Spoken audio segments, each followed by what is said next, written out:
Charge sheet ಸಲ್ಲಿಕೆಯ ಬಗ್ಗೆ ತಿಳಿದುಕೊಳ್ಳೋಕೆ ದರ್ಶನ್ ಪರದಾಟವನ್ನ ನಡೆಸುತ್ತಿದ್ದಾರೆ ಅನ್ನುವಂತಹ ಮಾಹಿತಿ. ಚಾರ್ಜ್ ಶೀಟ್ ಸಲ್ಲಿಕೆಗೆ ಸಂಬಂಧಪಟ್ಟ ಹಾಗೆ ಸಿಗ್ತಾ ಇರುವಂತಹ ಅಪ್ಡೇಟ್ಸ್ ನ ಗಮನಿಸ್ತಾ ಇದ್ದೀರಿ. ಚಾರ್ಜ್ ಶೀಟ್ ಸಲ್ಲಿಕೆಯ ಬಗ್ಗೆ ತಿಳ್ಕೊಳ್ಳೋಕೆ ನಟ ದರ್ಶನ್ ಪರದಾಟವನ್ನ ನಡೆಸುತ್ತಿದ್ದಾರಂತೆ. ಚಾರ್ಜ್ ಶೀಟ್ ಬಗ್ಗೆ ತಿಳಿಯೋಕೆ ಫೋನ್ ಕಾಲ್ಗೆ ನಟ ದರ್ಶನ್ ಮನವಿಯನ್ನ ಮಾಡಿಕೊಂಡಿದ್ದಾರೆ ಅನ್ನುವಂತಹ ಇನ್ಫಾರ್ಮೇಶನ್ ಸಿಗ್ತಾ ಇದೆ. ಪ್ರೆಸೆಂಟ್ ಕಾಲ್ ಸಿಸ್ಟಮ್ ಪದ್ಧತಿಯ ಅಡಿಯಲ್ಲಿ ಫೋನ್ ಕಾಲ್ ಮಾಡೋದಕ್ಕೆ ನಟ ದರ್ಶನ್ಗೆ ಅವಕಾಶ ಇದೆ. ಬರೇ 5 ನಿಮಿಷ ನನಗೆ ಮಾತನಾಡೋದಕ್ಕೆ ಅವಕಾಶವನ್ನ ಮಾಡಿಕೊಡಿ, 5 ಮಿನಿಟ್ಸ್, ಜಸ್ಟ್ 5 ಮಿನಿಟ್ಸ್, ಏನಾಯ್ತು ಅಂತ ತಿಳ್ಕೊಂಡ್ಬಿಡ್ತೀನಿ ಅನ್ನುವಂತಹ ಧಾವಂತದಲ್ಲಿ ಬಳ್ಳಾರಿ ಜೈಲಿನಲ್ಲಿರುವಂತಹ ನಟ ದರ್ಶನ್ ಇದ್ದಾರೆ ಅನ್ನುವಂತಹ ಮಾಹಿತಿ ಸಿಗ್ತಾ ಇದೆ. 3991 ಪುಟಗಳ ಚಾರ್ಜ್ ಶೀಟ್ ಸಲ್ಲಿಕೆಯಾಗಿದೆ. ಆ ಚಾರ್ಜ್ ಶೀಟ್ ನಲ್ಲಿ ಪ್ರತಿ ಆರೋಪಿ 17 ಜನ ಆರೋಪಿಗಳಿದ್ದಾರೆ. ಈ ಪ್ರಕರಣದಲ್ಲಿ 17 ಜನ ಆರೋಪಿಗಳ ಬಗ್ಗೆ ಮಾಹಿತಿ ಇದೆ. ಹಾಗಾಗಿ ಏನ್ ಉಲ್ಲೇಖ ಮಾಡಿದ್ದಾರೆ ಅನ್ನೋದನ್ನ ತಿಳ್ಕೊಳ್ಳೋಕೆ ನಟ ದರ್ಶನ್ ಬಹಳ ಉತ್ಸುಕರಾಗಿದ್ದಾರೆ, ಆತಂಕದಲ್ಲಿದ್ದಾರೆ, ಕಳವಳದಲ್ಲಿದ್ದಾರೆ ಎನ್ನುವಂತಹ ಮಾಹಿತಿ ಬಳ್ಳಾರಿ ಜೈಲಿನಿಂದ. ರೈಟ್ ಮತ್ತಷ್ಟು ಮಾಹಿತಿಯನ್ನ ನಮ್ಮ ಪ್ರತಿನಿಧಿ ಶಿವಾನಂದ್ ನೀಡ್ತಾ ಹೋಗ್ತಾರೆ. ಶಿವಾನಂದ್, ಪ್ರಕರಣದಲ್ಲಿ A1 ಪವಿತ್ರ ಗೌಡಾನೇ ಇದ್ದಾರೆ, A2 ನಟ ದರ್ಶನ್, ಬಳ್ಳಾರಿ ಜೈಲಲ್ಲಿ ನಟ ದರ್ಶನ್ ಇದ್ದಾರೆ. ಫೋನ್ ಕಾಲ್ ಮೂಲಕ ಚಾರ್ಜ್ ಶೀಟ್ ನಲ್ಲಿ ಏನಿದೆ ಅಂತ ತಿಳ್ಕೊಳ್ಳುವಂತಹ ಆತಂಕದಲ್ಲಿದ್ದಾರೆ ಅನ್ನುವಂತ ಮಾಹಿತಿ. ಕಾಲ್ ಮಾಡೋದಕ್ಕೆ ಅವರಿಗೆ ಜೈಲಾಧಿಕಾರಿಗಳು ಅವಕಾಶವನ್ನ ಕೊಟ್ಟಿದ್ದಾರೆ. ಸದ್ಯಕ್ಕೆ ಜೈಲಿಂದ ಏನ್ ಅಪ್ಡೇಟ್ ಸಿಗ್ತಾ ಇದೆ ಶಿವಾನಂದ್ ತಮ್ಗೆ? ವಿದ್ಯಾಶ್ರೀ, ಚಿತ್ರದುರ್ಗದ ರೇಣುಕಾ ಸ್ವಾಮಿ ಕೊಲೆ ಪ್ರಕರಣದ A2 ಆರೋಪಿಯಾಗಿರುವಂತಹ ದರ್ಶನ್ ಈಗ ಫೋನ್ಗಾಗಿ ಬೇಡಿಕೆಯನ್ನ ಇಡ್ತಿರುವಂಥದ್ದು. ಅಂದ್ರೆ ಈಗಾಗಲೇ 3991 ಪುಟಗಳ ಚಾರ್ಜ್ ಶೀಟ್ ಕೂಡ ಸಲ್ಲಿಕೆ ಆಗಿರುವಂಥದ್ದು. ಈ ನಿಟ್ಟಿನಲ್ಲಿ ಬಳ್ಳಾರಿ ಸೆಂಟ್ರಲ್ ಜೈಲಿನಲ್ಲಿ ದರ್ಶನ್ಗೆ ಈಗ ಆತಂಕ ಶುರುವಾಗಿರುವಂಥದ್ದು. ಒಂದು ರೀತಿ ನಡುಕ ಅಂದ್ರೆ ಡವ ಶುರುವಾಗಿರುವಂತ ಹೇಳಿದ್ರು ಕೂಡ ತಪ್ಪಾಗ್ಲಿಕ್ಕಿಲ್ಲ. ಕಾರಣ ಇಷ್ಟೇ, ದರ್ಶನ್ ಅವರು ಕೂಡ ಕಳೆದ 7 ದಿನಗಳಿಂದ ಬಳ್ಳಾರಿ ಜೈಲಿನಲ್ಲಿ ಉಳಿದಿರುವಂಥದ್ದು. ಹೈ ಸೆಕ್ಯೂರಿಟಿ ಸೆಲ್ನಲ್ಲಿ ದರ್ಶನ್ ಅವ್ರನ್ನ ಇಡ್ಲಾಗಿರುವಂಥದ್ದು. ಹಾಗಾಗಿ ಅಲ್ಲಿ ಯಾವುದೇ ತರನಾದಂಥ ಒಂದು ಫೆಸಿಲಿಟೀಸ್ ಇಲ್ಲ. ಹೀಗಾಗಿ ಏನು ಫೋನ್ ಕಾಲ್ ಸಿಸ್ಟಮ್ ಅಂದ್ರೆ ಪ್ರಿಸನರ್ ಫೋನ್ ಕಾಲ್ ಸಿಸ್ಟಮ್ ಅಡಿಯಲ್ಲಿ ನನಗೆ 5 ನಿಮಿಷ ಮಾತನಾಡೋಕ್ಕೆ ಅವಕಾಶ ನೀಡಬೇಕನ್ನುವಂಥ ಒಂದು ನಿಟ್ಟಿನಲ್ಲಿ ಈಗಾಗಲೇ ಜೈಲಿನ ಅಧಿಕಾರಿಗಳಿಗೆ ದರ್ಶನ್ ಕೇಳ್ಕೊಳ್ತಾ ಇರುವಂಥದ್ದು.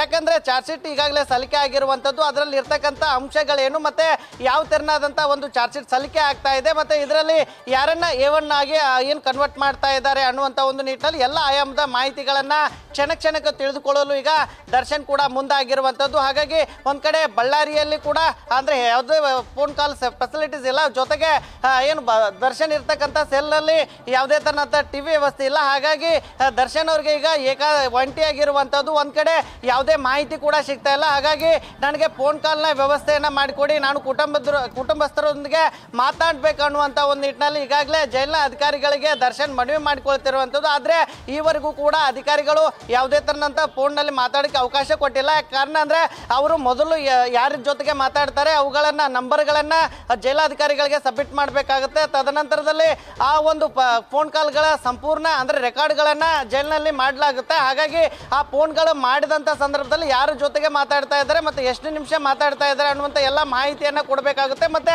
ಯಾವ ವಿಚಾರವಾಗಿ ಯಾರ ಜೊತೆಗೆ ಮಾತಾಡ್ತಾರೆ ಎಲ್ಲ ಮಾಹಿತಿಯನ್ನು ಮೊದಲು ಮನವಿ ಮೂಲಕ ಜೈಲಿನ ಅಧಿಕಾರಿಗಳಿಗೆ ಸಲ್ಲಿಸಬೇಕಾಗುತ್ತೆ. ತದನಂತರದಲ್ಲಿ ಜೈಲಿನ ಅಧಿಕಾರಿಗಳು ಅದನ್ನು ಆಯಾ SP ಮತ್ತು DIG ಅವರ ಗಮನಕ್ಕೆ ತಂದು ಅವ್ರಿಗೆ ಟೆಲಿಫೋನ್ನಲ್ಲಿ ಮಾತಾಡೋಕ್ಕೆ ಅವಕಾಶ ಕೊಡ್ತಾರೆ. ಆದರೆ ಏಕೈಕ ಈ ಥರನಾದಂಥ ದರ್ಶನ್ ಈಗ ಫೋನ್ನಲ್ಲಿ ಮಾತಾಡಬೇಕು, ಕುಟುಂಬಸ್ಥರ ಜೊತೆಗೆ ಮತ್ತು ಏನು ಅವರ ಇರ್ತಕ್ಕಂಥ ವಕೀಲರ ಜೊತೆಗೆ ಮಾತಾಡಬೇಕು ಅನ್ನುವಂಥ ನಿಟ್ಟಿನಲ್ಲಿ ಈಗಾಗಲೇ ಜೈಲಿನ ಅಧಿಕಾರಿಗಳಿಗೂ ಕೇಳ್ಕೊಳ್ತಾ ಇರುವಂಥದ್ದು. ಈಗಾಗಲೇ ಚಾರ್ಜ್ ಶೀಟ್ ಅಂದರೆ 3991 ಪುಟಗಳ ಚಾರ್ಜ್ ಶೀಟ್ ಕೂಡ ಈಗಾಗಲೇ ಈ ಒಂದು ಕೊಲೆ ಪ್ರಕರಣದ ವಿಚಾರವಾಗಿ ಸಲ್ಲಿಕೆ ಆಗಿರುವಂಥದ್ದು. ಕೆಲವೇ ಗಂಟೆಗಳಲ್ಲಿ ಆ ಒಂದು ವಿಚಾರ ಏನಾಗ್ತಾ ಇದೆ ಅನ್ನುವಂಥ ಒಂದು ನಿಟ್ಟಿನಲ್ಲಿ ಈಗಾಗಲೇ ದರ್ಶನ್ ಮಾಹಿತಿಯನ್ನು ಕೇಳ್ತಿರುವಂಥದ್ದು. ಆದರೆ ಬಳ್ಳಾರಿ ಜೈಲಿನ ಈಗಾಗಲೇ ನೀವು ದೃಶ್ಯದಲ್ಲಿ ನೋಡ್ತಾ ಬರ್ಬೋದು, ಇದೇ ಒಂದು ಬಳ್ಳಾರಿ ಜೈಲ್ ಇರುವಂಥದ್ದು. ಈ ಒಂದು ಜೈಲಿನ ಹೈ ಸೆಕ್ಯೂರಿಟಿ ಸೆಲ್ 15ನೇ ನಂಬರ್ನಲ್ಲಿ ಕೂಡ ದರ್ಶನ್ ಅವ್ರನ್ನ ಇಡಲಾಗಿದೆ. ಹಾಗಾಗಿ ಬೆಳಗ್ಗೆ ಏನು ಟಿಫನ್ ನಂತರ ಅವರು ಸಾಕಷ್ಟು ಒಂದು ರೀತಿಯಾದಂಥ ಟೆನ್ಷನ್ ಇರುವಂಥದ್ದು. ಒಂದು ಕಡೆ ಯಾವುದೇ ಮಾಹಿತಿಗಳು ಕೂಡ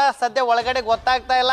ಒಂದು ಕಡೆ ಇರ್ತಕ್ಕಂಥ ಸೆಲ್ನಲ್ಲಿ TV ವ್ಯವಸ್ಥೆ ಇಲ್ಲ, ಇನ್ನೊಂದು ಕಡೆ ಈವರೆಗೂ ಕೂಡ ಫೋನ್ನಲ್ಲಿ ಕೂಡ ಮಾತಾಡ್ತಾ ಇಲ್ಲ.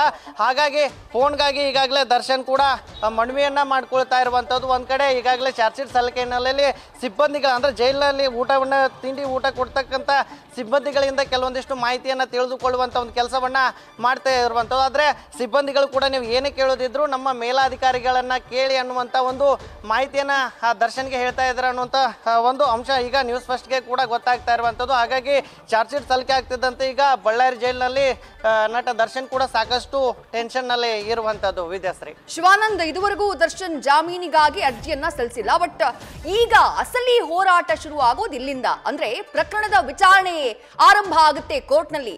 ಯಾರ ಪಾತ್ರ ಏನು ಅನ್ನೋದ್ರ ಬಗ್ಗೆ ಕೋರ್ಟ್ನಲ್ಲಿ ಪರಾಮರ್ಶೆ ನಡೆಯುತ್ತೆ, ವಾದ ಪ್ರತಿವಾದ ನಡೆಯುತ್ತೆ. ಹಾಗಾಗಿ ಚಾರ್ಜ್ ಶೀಟ್ ಸಲ್ಲಿಕೆ ಆಗ್ತಾ ಇದ್ದ ಹಾಗೆ ನಟ ದರ್ಶನ್ಗೆ ಅಗ್ನಿ ಪರೀಕ್ಷೆ ಆರಂಭ ಆದ ಹಾಗಲ್ವಾ ಅಂತ ಹೇಳಿ. ಅಂದ್ರೆ ಇಲ್ಲಿ ತನಕದ ಅನುಭವಿಸಿದಂತಹ ಜೈಲಿನ ಶಿಕ್ಷೆ ಅಥವಾ ವಿಚಾರಣಾಧೀನ ಕೈದಿಯಾಗಿ ಅನುಭವಿಸಿದ ಆ ಸೆರೆವಾಸ ಒಂದ್ ಕಡೆ, ಆದ್ರೆ ಈಗ ಪ್ರಕರಣದ ಅಸಲಿ ವಿಚಾರಣೆ ಕೋರ್ಟ್ನಲ್ಲಿ ಆರಂಭ ಆಗುತ್ತಲ್ಲ, ಅಲ್ಲಿಗೆ ಇದು ಮತ್ತೊಂದು ಹಂತದ ಅಗ್ನಿ ಪರೀಕ್ಷೆ ಅಲ್ವಾ ಅಂತ ಹೇಳಿ ಶಿವಾನಂದ್.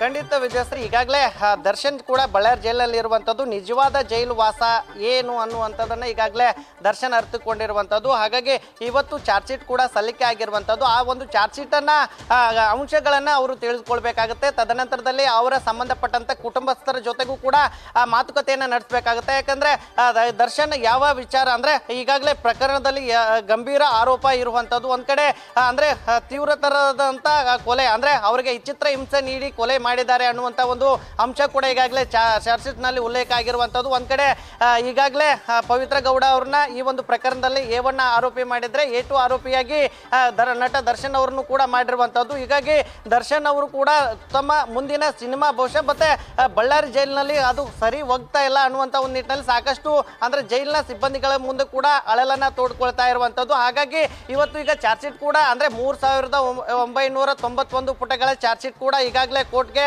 ಇನ್ನು ತನಿಖಾಧಿಕಾರಿಗಳು ಸಲ್ಲಿಕೆಯನ್ನ ಮಾಡಿರುವಂಥದ್ದು. ಈ ನಿಟ್ಟಿನಲ್ಲಿ ಅವರಿಗೆ ಕಾನೂನು ತಜ್ಞರ ಅವಶ್ಯಕತೆ ತುಂಬಾ ಇರುತ್ತೆ. ಹಾಗಾಗಿ ದರ್ಶನ್ ಕೂಡ ಬಳ್ಳಾರಿ ಜೈಲಿನಲ್ಲಿ ಕುಟುಂಬಸ್ಥರ ಜೊತೆಗೆ ಮಾತನಾಡಬೇಕು, ಮತ್ತೆ ತಮ್ಮ ಸಂಬಂಧಪಟ್ಟಂತ ವಕೀಲರನ್ನ ನಾನು ಭೇಟಿ ಮಾಡಬೇಕು, ಅದಕ್ಕೆ ಅವಕಾಶ ನೀಡಬೇಕು ಅನ್ನುವಂಥ ಒಂದು ನಿಟ್ಟಿನಲ್ಲಿ ಈಗಾಗಲೇ ಜೈಲಿನ ಅಧಿಕಾರಿಗಳಿಗೂ ಕೂಡ ಮನವಿ ಮಾಡ್ತಾ ಇದ್ದಾರೆ ಅನ್ನುವಂಥ ಒಂದು ಮಾಹಿತಿ ಸಿಗ್ತಾ ಇರುವಂಥದ್ದು. ಅಂದ್ರೆ ಬೆಂಗಳೂರಿನಿಂದ ಅವ್ರನ್ನ ಅಂದ್ರೆ ಕುಟುಂಬಸ್ಥರನ್ನ ಅಂದ್ರೆ ಅವ್ರ ರಕ್ತ ಸಂಬಂಧಿಗಳನ್ನ ನಾನು ಭೇಟಿಯನ್ನ ಮಾಡಬೇಕು ಅನ್ನುವಂಥ ಒಂದು ನಿಟ್ಟಿನಲ್ಲಿ ಈಗ ಬೇಡಿಕೆಯನ್ನ ಇಡ್ತಾ ಇರುವಂಥದ್ದು. ಇನ್ನೊಂದು ಭಾಗವಾಗಿ ಅವರ ರಕ್ತ ಸಂಬಂಧಿಕರು ಅಂದ್ರೆ ಅವರ ಹೆಂಡತಿ ಕೂಡ ಭೇಟಿಯ ವಿಜಯಲಕ್ಷ್ಮಿ ಅವರು ಬಳ್ಳಾರಿ ಜೈಲಿಗೆ ಭೇಟಿಯನ್ನ ನೀಡಿದ್ರು. ಆ ಒಂದು ಸಂದರ್ಭದಲ್ಲಿ ಕೆಲವೊಂದಿಷ್ಟು ಮಾಹಿತಿಯನ್ನ ಪಡೆದುಕೊಳ್ಳುವಂತ ಒಂದು ಕೆಲಸವನ್ನ ದರ್ಶನ್ ಮಾಡಿದ್ರು, ಜೊತೆಗೆ ಅಗತ್ಯ ವಸ್ತುಗಳನ್ನ ಪಡೆದುಕೊಂಡಿದ್ರು. ಆದ್ರೆ ಈವರೆಗೂ ಕೂಡ ಅವರ ಸಂಬಂಧಪಟ್ಟಂತ ವಕೀಲರು ಈವರೆಗೂ ಬಳ್ಳಾರಿ ಜೈಲಿಗೆ ಭೇಟಿ ನೀಡಿಲ್ಲ. ಈಗ ಚಾರ್ಜ್ ಶೀಟ್ ಕೂಡ ಸಲ್ಲಿಕೆ ಆಗಿರುವಂತದ್ದು. ಅಂದ್ರೆ ಇದೇ ವಾರದಲ್ಲಿ ದರ್ಶನ್ ಅವರು ಬೇಲ್ಗೆ ಅಪ್ಲೈ ಮಾಡುವಂತ ಒಂದು ಸಾಧ್ಯತೆ ಇರುತ್ತೆ. ಆದ್ರೆ ಈ ಒಂದು ಪ್ರಕರಣದಲ್ಲಿ ಇರ್ತಕ್ಕಂಥ ಚಾರ್ಜ್ ಶೀಟ್ ಸಂಪೂರ್ಣವನ್ನ ತಿಳಿದುಕೊಳ್ಬೇಕಾಗುತ್ತೆ. ಹಾಗಾಗಿ